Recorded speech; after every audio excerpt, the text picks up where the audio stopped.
Wait for the Americans. The regulatory frameworks that were started early, the stuff in the EU, MICA, the stuff, even the stuff in Dubai today. When the Americans finally figure out what they're doing with this, it is going to hit much harder than the Genius Act and much harder than the Clarity Act. It's not going to be $300 billion worth of T-bills wrapped up as stable coins. It's going to be $100 trillion worth of American assets of all kinds bundled into SPVs and then shipped.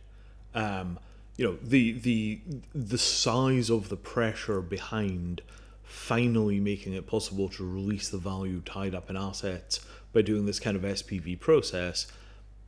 How much does America need liquidity right now? I just wrote a long read on this, which you can find on Materium's Medium, called The Digital Crisis.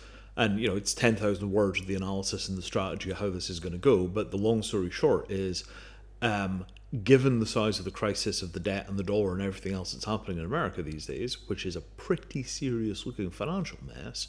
Remember the apocalyptic tone from Elon Musk in spring when he was talking about if they didn't get $2 trillion worth of cuts or $1 trillion worth of cuts from Doge, everything was going to go off the rails and it was going to be a disaster.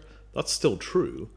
I would say, keep your powder dry, wait to see what the American regulation and legislation is around this, because when it comes, in all probability, the successor to the dollar is going to be something to do with tokenization of assets, real estate, equity in companies.